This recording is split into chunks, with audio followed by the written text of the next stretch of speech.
welcome to the Healing Station with Dr. Red. I am your host, Dr. Red, and we're here for another episode of our heart condition series. And today we will be talking about anger. And as usual, I got my co-host with me, Queen Sylvia Speaks. Girl, say hey, y'all. Say hey. Hey everyone, and it's so great to be here. Glad for you all to join us. This is going to be such a unique episode. Talking about anger. Anger is something that we all have, that we all try to suppress, or some just act boastfully in. So let's get into it. Let's talk about it. I'm excited.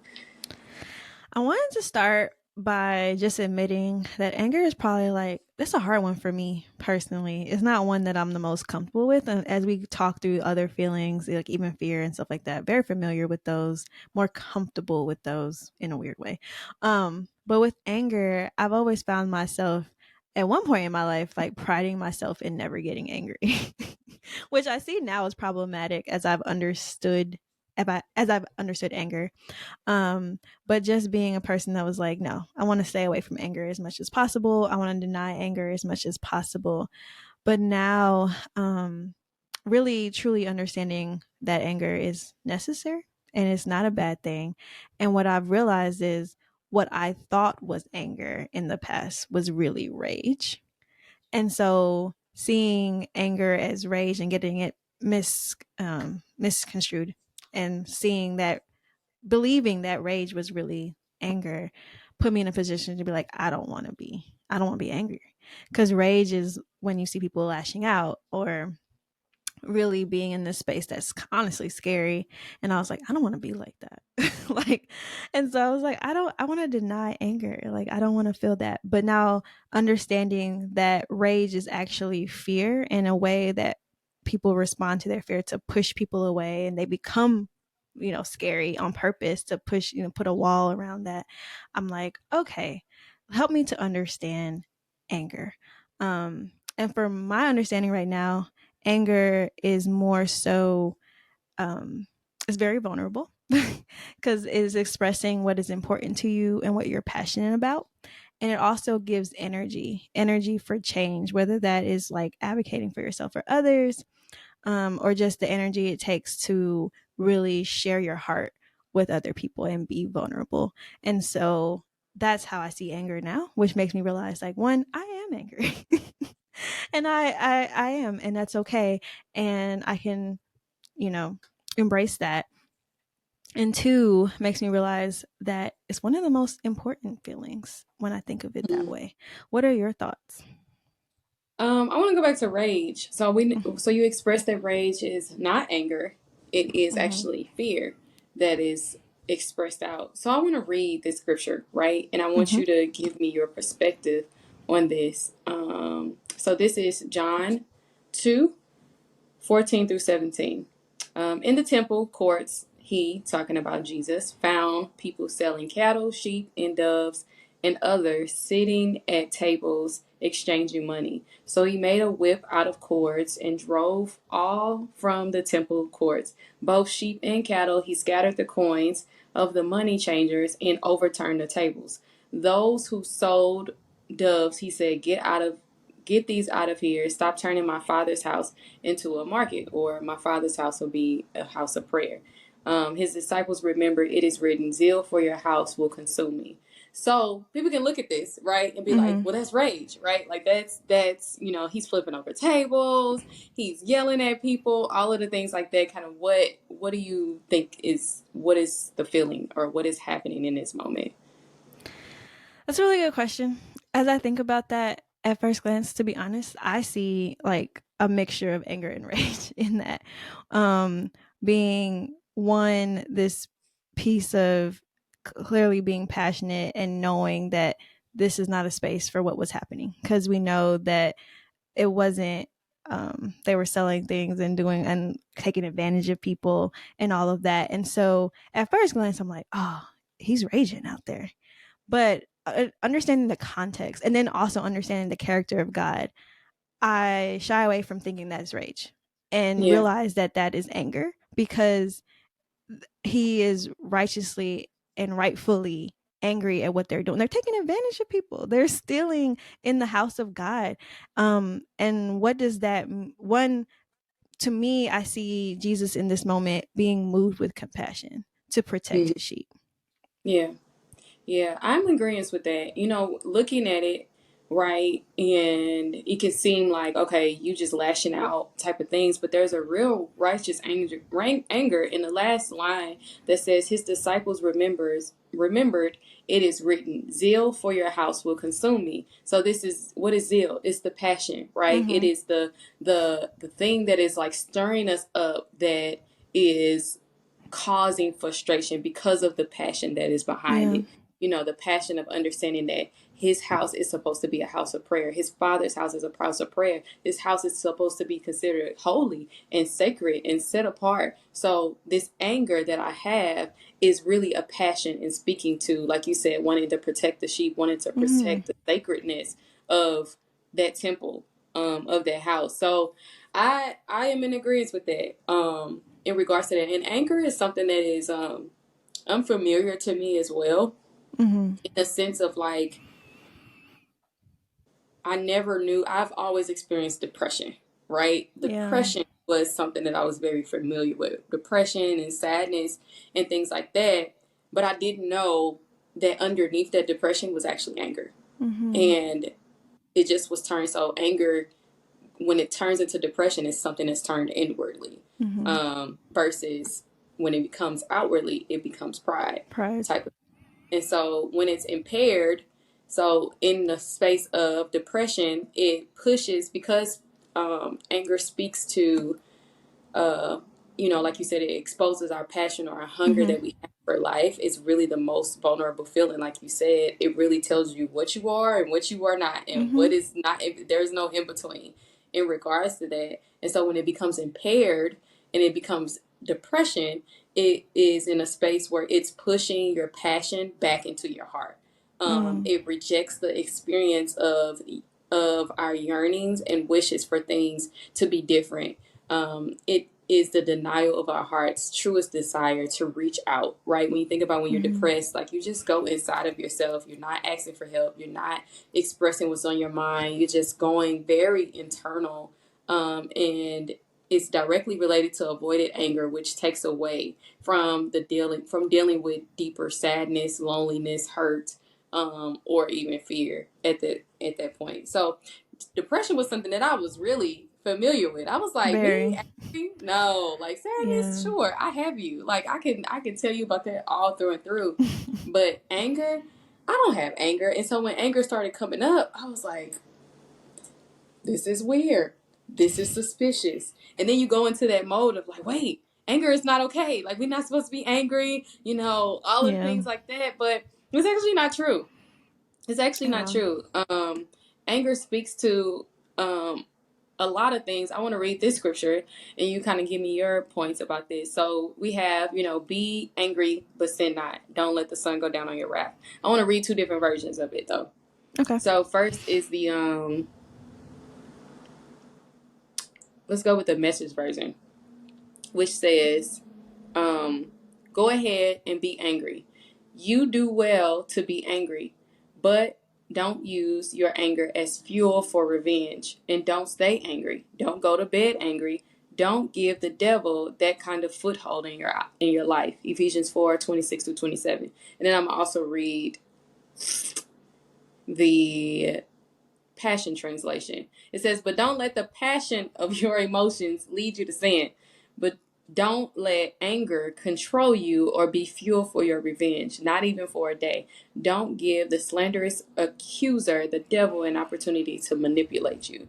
And so when I see this, it's like, oh, I could be angry about Mm-hmm. things. I can be frustrated about things. It is speaking to a deeper need or speaking to something else, as far as in it becomes an issue when we allow it to control our life. And then now we're living in anger, living in this impaired state of rage, that comes from fear, all of these different things like Mm-hmm. that. Um, yeah, that's what I'm thinking about. Like, learning to get to that place of being accepting and being okay that I'm actually angry. I'm actually frustrated about this. And what are we doing with that anger? I think is the important thing. I think that's very important. As you talk about it, um, I know people can use those scriptures and be like, "This is proof why we shouldn't be angry," but it's not so much saying you can't be angry. Like that's necessary. Clearly, Jesus in that scripture you read before was angry. However, it is when we allow that anger to fester or become impaired Yeah. because uh, we all fall short of the glory, and therefore, all of us have to continually check our hearts because when we feel these feelings and our hearts are unchecked or we're not asking questions about how we're feeling and what other feelings are present along with that anger and where this comes from, then we could start becoming allowing that anger to turn into now resentment and Mm. bitterness and pride and depression, like you said, all of these impaired expressions or of anger or rage and all of these things. It reminds me actually from the book, and I'm actually going to refer to it, where it talks about anger can indicate the need to stop and consider what is happening inside of us. Anger therefore Yeah. becomes a warning signal telling us to look inside at what fear, hurt, sadness, or loneliness we are experiencing. Anger also indicates a need to take responsibility for other feelings. Thus, anger will help identify losses, as in sadness, rejections, as in loneliness, wounds, which come with hurt, or limitations that come with fear, and give us the opportunity to tell the truth about what is really going on inside of our hearts. And so, anytime we are feeling any of these feelings, but particularly since we're talking about anger today, having a moment to really find out, okay, this anger is coming up. What else is present here? What is the Yeah. root of this? And when we're not checking that, then we can start to look for things externally sometimes and like look at other people like, oh, it's you, like you're the problem. And so Yeah. then that's when the bitterness and resentment starts coming in because we're really Yeah. not checking our hearts for like what is taking place. What are you afraid of? What Yeah. just hurt you? Do you feel rejected right now? Like let's talk about this. And in order to do that reflection, that's very vulnerable and very introspective. And then to also be able to share that with somebody else in relationship, that that can be scary. And most of us don't want to do that. And even when I think about going back to rage, as we are talking about, a lot of times, and a lot of us unfortunately saw rage acted out with our caregivers. So, they would lash out, or some unfortunately will cuss them out or whatever the case may be. You'll get lashed out at, and it's like that rage would happen. But that, as a parent, I know I thank God that I'm not in that space, and the Lord has really helped me check my heart and make sure I'm doing that as I'm raising my child, because I don't want to cause unnecessary damage there. But as I think about it, as a parent, a lot of times when we may lash out at our children, it comes from a place of like we're afraid. Like there's that fear that Mm. can take place where it's like, oh, what is this going to lead to? Because they're acting out in this way, and especially as I think about teenagers, and I'm not there. I got a 2-year-old right now, but when I think about teenagers and they're doing things that are like dangerous or scary, or like what is this going to look like later, and then you just lash out because there's this fear in you where it's like, okay, I have to control this situation. I have to make sure you realize how dangerous this is. But there's other ways that we are able to express that with our children or with others that doesn't, like, we can be honest about how we're feeling instead of having to just lash out in this way that honestly is not received well and could be damaging to the relationship. But it makes me think of that. Yeah. And I'm thinking about, I want to pull up this scripture um, in Genesis 4. I don't know how many of you know about Cain and Abel in the story in the Bible, but Cain and Abel were born to Adam and Eve. This was after the fall had happened, so sin entered into the world, and the Lord kicked them out of the Garden of Eden. Sad day. And then they had Cain and Abel, Mm-hmm. two sons. And so it was a time where it was time to bring an offering unto God. they tilled the ground, so they understood the importance of what to bring to the Lord, right? They understood it. Abel ministered to the Lord in such a way where God was so pleased with his offering that he gave the Lord. Cain kind of just gave him whatever he wanted to give him, right? And Mm-hmm. it's kind of like, you know how like you maybe are in a friendship or a relationship with somebody and they just kind of give you whatever, and it doesn't have any interest to you, doesn't Mm-hmm. have any liking, doesn't it just felt like you could feel when somebody doesn't think out what they're giving What to they're you. giving, It's yeah. just here, just take it. You know, and this is to God. This is the God, the creator of the entire earth, right? You know, the entire universe, who is holy and sacred, and you Mm-hmm. just kind of give him your sloppy whatevers, you know. And so I want to start at verse 5, Genesis 4, verse 5,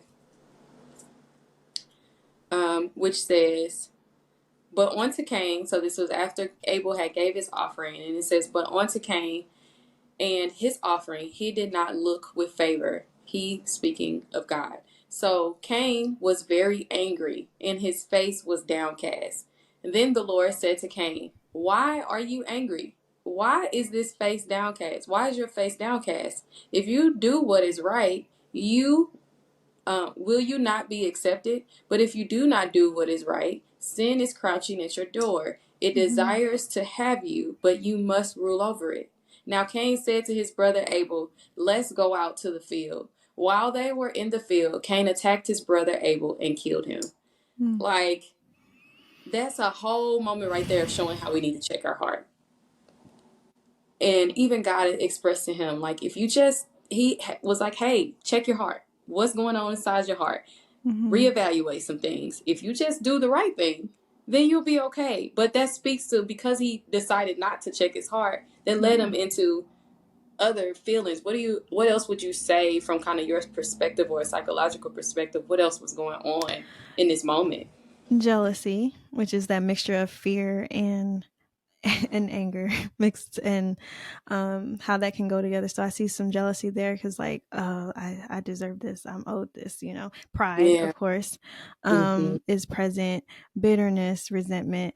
We don't know the full story of their childhood and all of that, but they're uh not trying to add or take away from the Bible, but I'm curious, as you see sibling rivalry and stuff like that, could there have been other times where it's like, here go Abel again, being the good one, Yeah. and I have to Yeah. be chastised, and so that adds up, and then when you're not checking your heart, you build up resentment toward people, like you're like, not really.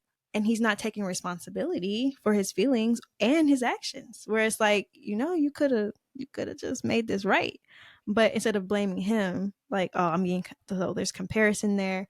So those are the things that I see as I'm looking at this, and how when we allow things like pride, bitterness, resentment, and all of that to take place, that's when we start sinning.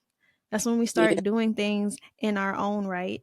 That's when we start seeing justice in our own light, what that means. And for Mm, him, justice is get rid of him. Like, I'm gonna murder you, I'm gonna kill you, and that's how yeah. I'm going to deal with these, with the matters of my, and that does not take care of the issue, because the issue really is him being Yeah. disobedient and not being honest about how he's feeling. Yeah. So Yeah. That's good. And and now that I'm in the space of where I've really been taking time to really process my feelings, I really have been in this interesting space of just learning to accept all of my feelings. mm-hmm. Growing up, I have been told a lot, you're too sensitive, it's not that deep, all of the things, and kind of just get over it, right? Just get over it. And that it led me to a lot of internal depression, right? So a lot Yeah. of impaired ways of dealing with my feelings. But now that I've been really walking with Christ and in a space where He's encouraging me constantly to give Him all of my feelings, all of my emotions, and it's okay. And I think I'm finally at a point where I'm okay with accepting um, everything that I feel. And I'm also understanding that there can be multiple feelings happening at one time. Yeah. Um, Many can be happening at once, and it all can be true, and it all can be okay. And so just walking through certain journeys. Like I've been dealing with kind of some family issues, and there is this anger that has been rising up in me, and really just anger towards humanity in general, because and it feels so much like righteous anger because I'm really allowing the Lord to consecrate my emotions and my feelings.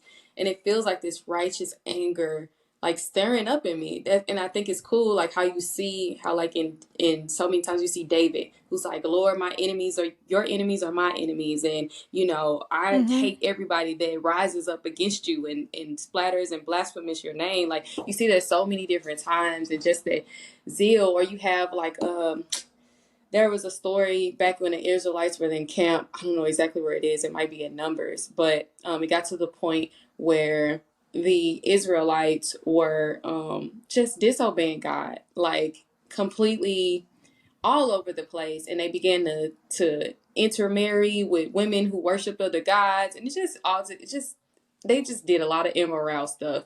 And there was this person, I don't know what his name was, but there was this person, and he came with a javelin, which is a spear, and drove it through the woman that this particular person was sleeping with, and through the Israelite as well. Mm. And God saw that as honorable. He saw that as honorable because there was a passion, there was a zeal that rose up inside of him, to stand for righteousness, to stand for um, his holiness and what God has already said. Now, I'm not saying go out here and kill people. That's No, not what I'm saying, no, at all. right? But here you At all. he killed his brother and God didn't see it as righteous. But then you see this other person in the camp of Israelites where there was so much immorality going on. The person rose up and he killed it at the root, essentially, what was causing all of the sin and causing all of the disobedience. And God saw it as righteous. And he even honored that and gave it as a covenant of peace. And so where I feel like I'm at is in this space of, as I'm learning to process my feelings with God, and there is this anger that's rising up in me. There's this anger that's really speaking to the passion of wanting people to be righteous, wanting people to be in a space of holiness, wanting people to be in relationship and intimacy with God. God has to go through these extremes to get our attention sometimes. Yeah. People get sick, people begin to die, murders happen, like the wars that go on in the world, like all of this stuff. And it's like we don't realize we need Jesus until we realize we need Jesus. And there Yeah. is this anger inside of me of like, why is it that way? Why does it God take is all so that? gracious. Mm-hmm. Yeah, God is so gracious, and he's so patient and he's so kind, and he tells us over and over again. He warns us, like you see with Cain. He said, hey, if you just Yeah. do the Chill right out. thing, we'll be good. Come back. Come Sin is back. right here waiting on you, but you can rule over it. And Cain still decided to go the opposite way. And Do so even things. in these Mm-hmm. moments where this anger is rising up in me, I'm like, okay, Lord, I feel this. Of course, my natural flesh want to like act out in rage and punch and all of these things like that, and just curse people out and whatever. But I give it to God, and then there's a new feeling that comes. Maybe there's some sadness that comes. And then that moves me into compassion, to want to intercede, to want to pray for these Mm. people that need him, that need to see him, all of these things like that. So it's like there's a difference when you process it with God, or when you process Yeah. it however God leads you to do it. So if that's through therapy, right? Or if that's through friendships, that's through whatever it is, like taking time to really acknowledge what is going on inside of you. What is it? And then what are you most frustrated about, that you probably need to begin to move in action towards, in a way that can facilitate change. Yeah. I love that because it makes me think of even how our anger, our righteous anger, especially around those who are lost, can lead us into becoming the answer to that, which is being able to go in spaces like even with this podcast, for example, but being able to talk about these things to just help people learn the truth and just start thinking of things differently and being a part of preaching the gospel, wherever you are. So being the light wherever, whatever space you are, it's like knowing that you don't have to necessarily have a platform or a podcast or even a church or anything to preach the gospel or to do this. You can do this with the neighbor. You can do this with the person that sits next to you at work or at school. And so allowing that anger to give you the energy and the boldness to go and do what God is telling you to do and speak and not have the fear of man holding you back. Because at that point, it's like there's souls on the line. Who cares what people think, you know? No, and I think that's so good because even just thinking about recently, like how that's so good, like how that gives you the boldness to Mm-hmm. move toward action, right? In a way that will be honorable, in a way that will be just. Being able to stand before people and be like, hey, listen, get it Yeah. together. Like right Hey, now. listen, this is what we ought to do. That's so good. Mm-hmm. Huh. Definitely. And with, thinking about, because as you were talking, and I know people can misinterpret the Bible and they go in the Old Testament and they see people sticking people with javelins and then they think it's like, no, that is not what God is telling you to do. Like, come on. Like, Read thou the should whole. not, don't do that. Like, you need to read that in context and calm down. You check your heart. Check your heart. Um, but as I think about, because a lot of people will say like the God of, well, first of all, he the God of the old, new, and all, Testament. But they were like, oh, the God of the Old Testament is so angry, and he was out here just like smiting everybody. But when you really read it within context and start to take the time to really understand the character of God for yourself, and read these things within cultural context and all of that, and the whole chapter, not just the verse and all of that good stuff, start realizing, one, just as we read in Genesis, like how much God, he doesn't just start smiting. He like warns, and he sends several warnings. He will speak to you directly. He will send his prophets. He will send his whoever. Like he does a lot of warnings. He lets you know, like, if you're going to covenant with me, this will bring blessings. This will bring curses. Like he's just so fair in the way he presents everything, so just.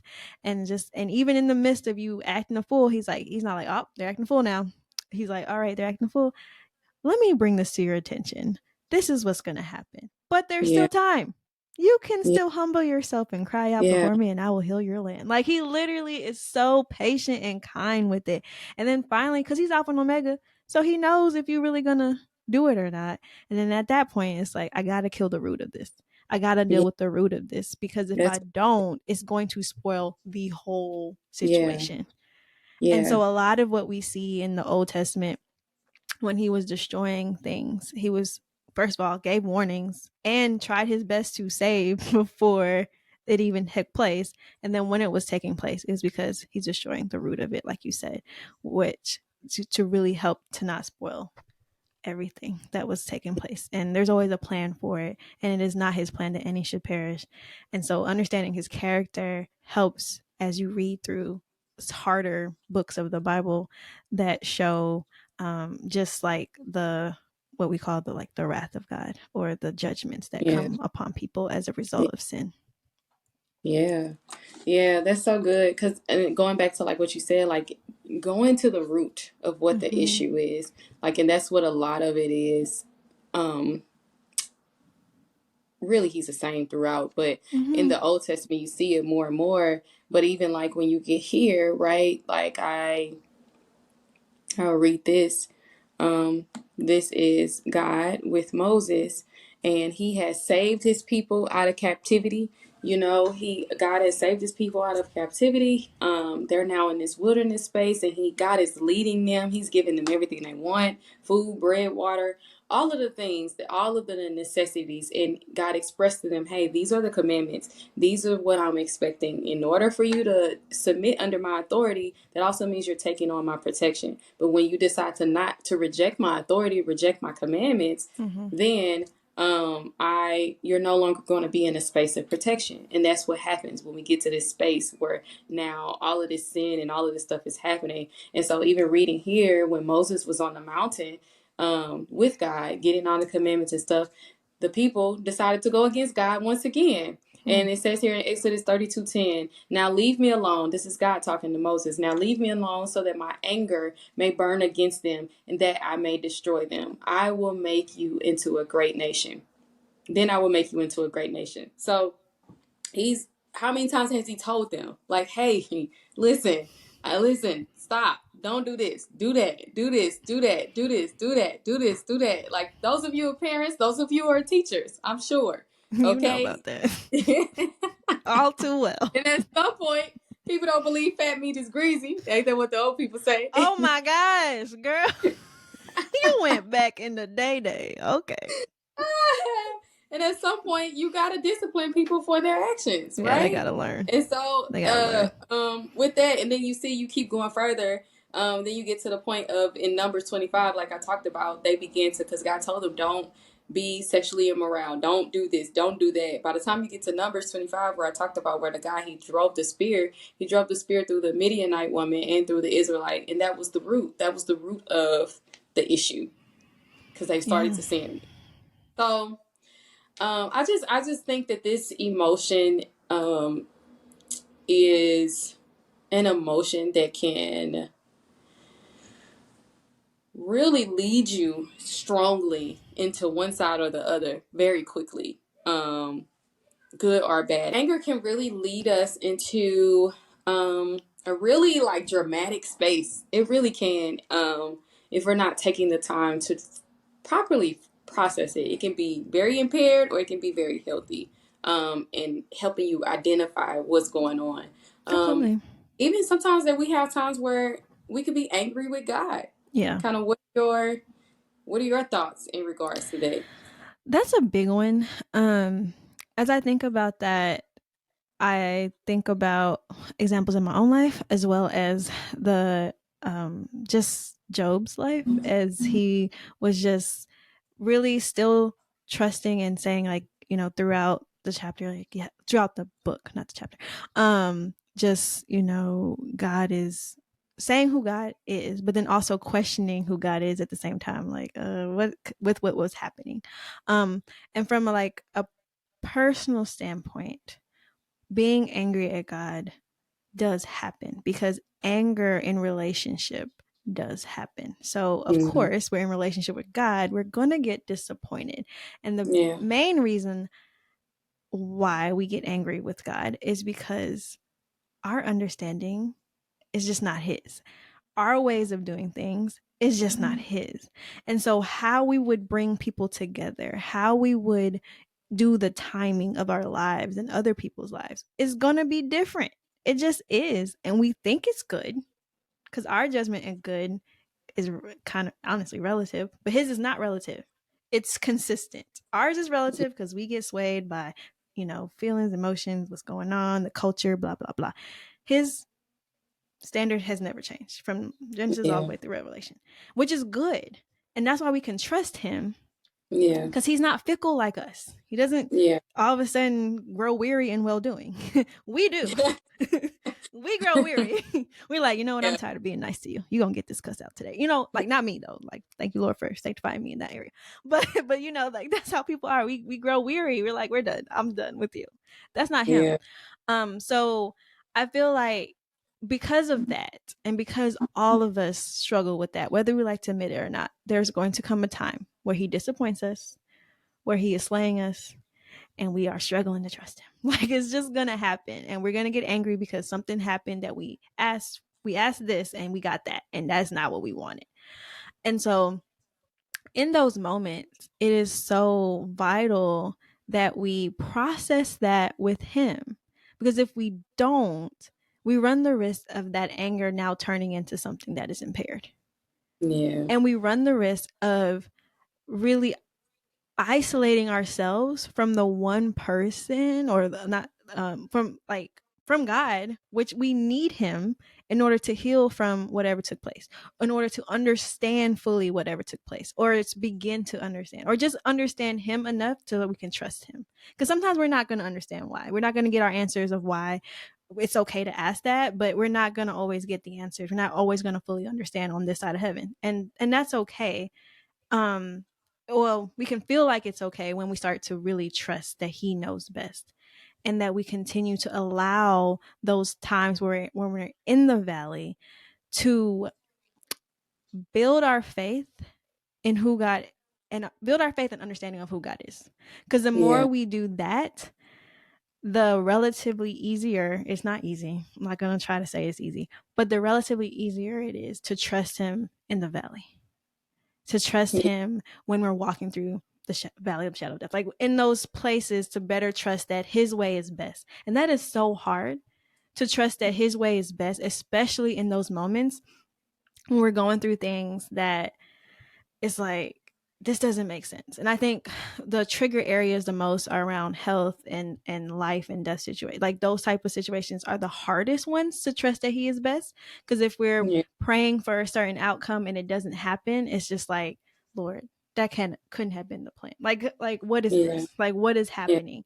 But I believe those moments are places where we can learn to trust him more. And just like in chapter 42 of Job, where he's like, I heard you with my ears, but now I can see you. Like I can really see who you are. And in those moments, God is really trying to show you who he is so that you can Yeah. be anchored in him, planted by the river of living water, like anchored. And so those moments are for anchoring. However, we know that the enemy has a plan for those times too. And because he knows how our emotions are and our feelings can become impaired and our hearts can be, unchecked, then he uses those times to isolate us from God, to have us throwing our fist at him, all of these things, and breaking and tearing down that relationship instead of doing what it's really meant to do, which is to build it stronger. And Yeah. he does that not only with God, but also with people around us too. But yeah, Yeah. go ahead. How Sorry. would you say, like, with clients that you walk through, just kind of as a therapist, like, how do you walk people through who experience such anger, and maybe not understanding what to do with those? Like, what does that look like practically to walk it out and process it and all of the things? So overall, it looks like what we were talking about before, which is like understanding the root. Like, what is the root of this? What other feelings are present? Mm-hmm. So a lot of times anger doesn't come alone. Like it has fear and all of these and hurt and feelings of rejection and which comes from the feeling of loneliness and so really wanting to put those things on the table and identify them, name the fear, name what we are actually afraid of, name all of the things. Because if we can name it, then we can deal with it, and Yeah, we that's can good. really, so either we can learn the truth of what's happening, because sometimes we have assumption and lies that we believe are truth, and it keeps us bound. And so in those areas, it's like understanding the truth of it, like what's really happening, and processing that, and then encouraging the person, also if they are a person of faith, then I will incorporate that piece into it as well, because that is like really introducing them and walking through what that looks like to process these feelings, not only with me as their therapist but also with God, and how they can really bring that relationship, to get like closer instead of allowing this to tear it apart. Mm-hmm. And then also not only with God, but also with people around them as well. Because a lot of times when we're going through this, isolation tends to feel like the best thing, and it's not. So Yeah, isolating ourselves from others and then isolating ourselves from God. And this is a process. So that's like the overall, but this is not something that happens overnight. And depending on how yeah, much you're dealing with and how deeply rooted those roots are, it's going to look different in how I approach it. But overall, when I have someone come in and this is what I'm seeing, that is like the overall like treatment plan, if you will. It's like, okay, how can I get all of these feelings on the table, name what's going on, help them and help us together discover what the roots are here, and then start helping them strengthen, like leveraging the therapeutic relationship to then help them with relationships outside that are being affected by this, and then also how yeah, their faith and their relationship with God in particular is being affected by this as well. yeah. That's good. That's beautiful. So we don't have to be afraid of anger. At We all. just need to um, pay attention to it Mm-hmm. Mm-hmm. and let Ask it direct. questions. Ask questions. Be Yeah. curious. Always be curious. I think overall, as we've talked about this, it always goes back to like checking your heart and being curious about these things and not being afraid of being vulnerable and honest about what's coming up for you. Not wondering like how it has to sound, or oh, this doesn't sound right, or this is not good. Like Mhm. those are assumptions. Like, how about we just let it out and find out? So I think it's really important as I think through this, it goes back to being curious, asking questions, and being honest with self and others, and being vulnerable. Mhm. Yeah, that's good. This is a good conversation. Yes. And so I'm so thankful for this. And so I'm hoping that you all are able to take some nuggets from today's conversation about anger and to really allow yourself to feel fully. And that's really our goal with this. And so we love you guys. Thank you so much for listening.